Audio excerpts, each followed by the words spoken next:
রাসূল সাল্লাল্লাহু আলাইহি ওয়াসাল্লাম বলেছেন একদিন সাহাবীদেরকে, শীঘ্রই একটা সময় আসছে, হাদিসটা খেয়াল করেন, যখন মুশরিকরা তোমাদেরকে এমন ভাবে কচুকাটা করবে যে মনে হবে যেন দস্তরখানায় সবাই খাইতে বসছে, ক্ষুধার্ত মানুষ খাইতে বসছে, যেমন গোগ্রাসে সবাই খায়, এইভাবে তোমাদের ইহুদি খ্রিস্টান মুশরিকরা কচুকাটা করবে।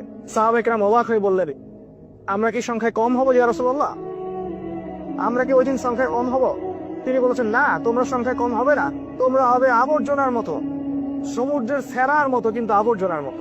তোমাদের ভিতরে দুইটা বিষয় ঢুকে যাবে, যার ফলে তোমাদের এই করুণ পরিণতি হবে। সাহাবাগণ জিজ্ঞাসা করলেন, কি সেই দুইটা বিষয়? তিনি বললেন, একটা হচ্ছে আল ওয়াহান। আল ওয়াহান মানে দুনিয়ার মোহ এবং মৃত্যুর ভয়। তোমরা আল্লাহর পথে জীবন দিতে চাইবে না, হক কথা বলতেই চাইবে না। জীবন দেওয়া তো দূরের কথা, জীবন দেওয়া তো অনেক বড় স্টেজ, হক কথা তা বলতেও চাইবে না। আর একটা জিনিস তোমাদের ভিতরে ঢুকে যাবে, সেটা হলো দুনিয়ার মোহ। এই দুইটা বিষয় যখন তোমাদের ভিতরে ঢুকে যাবে, তখন তোমাদের এই পরিণত হবে। আল্লাহ পাক বোঝার তৌফিক দান করুন, আল্লাহুম্মা আমিন।